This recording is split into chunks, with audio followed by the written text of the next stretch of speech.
Chers lecteurs, toujours au Salon de Genève, au Salon du Livre, donc en charmante compagnie avec Mireille Roslecap. Donc votre livre m'a vraiment interpellée, Rêve et intuition. Qui ne s'est pas un jour demandé la signification de son rêve? Oui, alors évidemment c'est un peu impressionnant comme sujet. C'est vrai que le point de départ c'est que tout le monde s'intéresse à ses rêves et en même temps du point de vue rationaliste, scientiste, on les dévalue complètement comme absurdes, irrationnels, illogiques, etc. Ce qui fait qu'on est obligé un petit peu une sorte de retour du refoulé, comme on dit, où des interprétations fleurissent de manière un peu abracadabrante.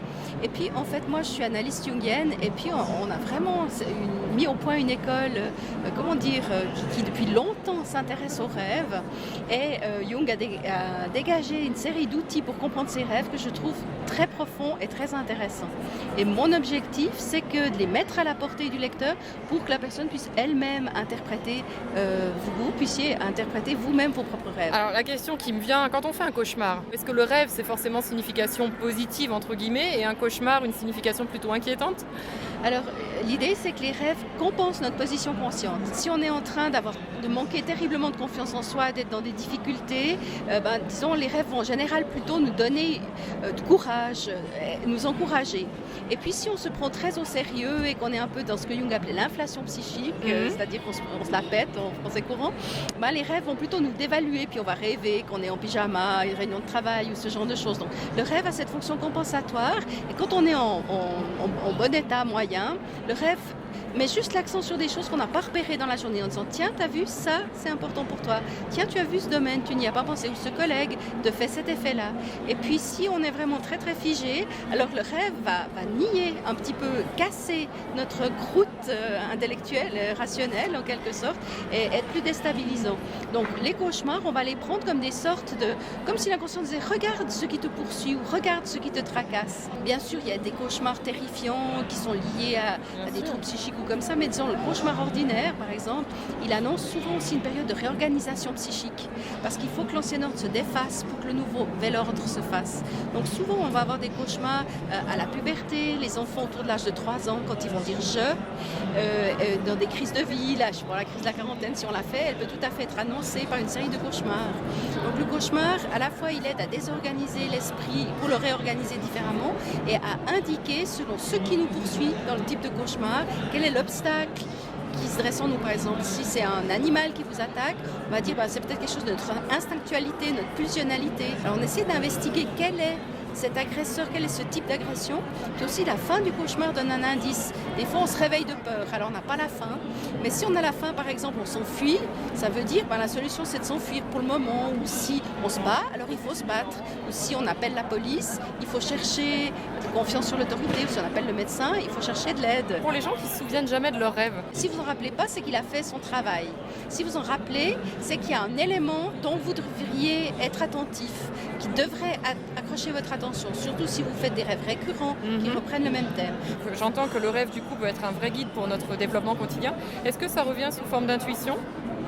Alors, j'ai consacré aussi le livre à l'intuition pour aussi les personnes qui ne se rappellent pas de leurs rêves. L'intuition est aussi une espèce de petit tilt qui monte de l'inconscient.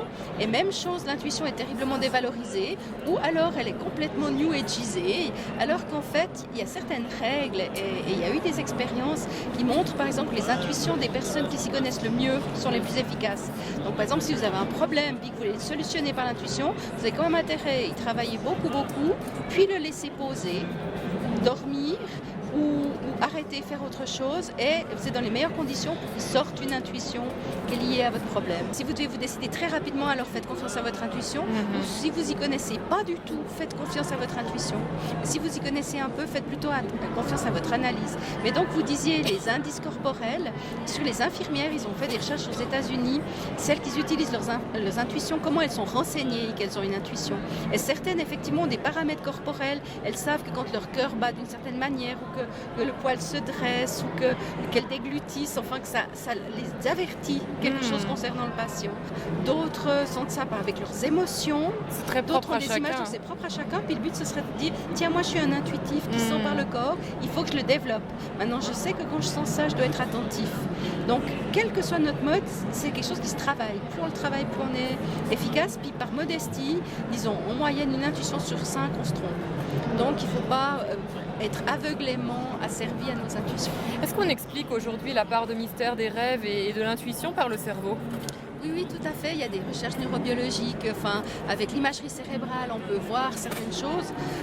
On voit par exemple que l'intuition est meilleure si on se met en onde alpha, par exemple. Donc on peut apprendre les techniques méditatives qui vous mettent en onde alpha Tout à fait. pour du surgissement d'intuition. Ce qui est aussi intéressant, c'est que ça pose des questions sur la conscience. Apparemment, comme il y a plusieurs états de sommeil et de rêve, il y a aussi plusieurs états de conscience. Tout à fait. Et tout ce qu'on apprend sur le rêve nous apprend aussi quelque chose sur la conscience. Et alors, c'est quelque chose qui en sait plus que nous. Pour Jung, c'était l'inconscient collectif. Et puis, c'était cette instance psychologique qui s'appelle le soi, qui est beaucoup plus vaste que nous, mais auquel on peut se relier en quelque sorte. Mais même sans aller jusqu'à être forcément jungien, par exemple, tous ceux qui font de l'hypnose ou comme ça, ils ont aussi une vision de la conscience juste comme une sorte de boîte de ressources qui sait quelle est la solution de notre problème. Donc, il y a plusieurs manières de se relier à ce quelque chose en nous qui sait plus que nous ne savons.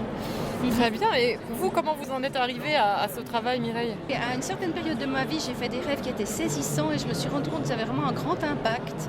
Et je me suis dit, le rêve est vraiment quelque chose de très fort. Il y a vraiment énormément de force, il ne faut pas passer à côté de ça. Je dois dire, j'ai fait une fois un rêve prémonitoire qui m'a vraiment sidérée. Je me suis dit, non, il faut vraiment maintenant, c'était un électrochoc, t'intéresser à ces rêves. Et à cette période-là de ma vie, j'avais la trentaine, j'ai lu Jung et les auteurs jungiens. Petit à petit, je suis arrivée à l'idée de devenir analyste pour pouvoir vraiment d'abord étudier à fond tout ce qu'il y avait là-dessus et puis travailler ça avec des patients. Mais ce qu'il y a bien avec les rêves, c'est qu'on ne peut pas les contrôler, ils sont totalement inattendus et ça, je trouve merveilleux. C'est un vrai plaisir d'être avec vous et j'espère qu'on vous en fait profiter un maximum, chers lecteurs. On vous retrouve très prochainement, encore une fois. Il y a plein d'autres interviews qui vous attendent. Restez bien à l'écoute. Bye bye. Au revoir.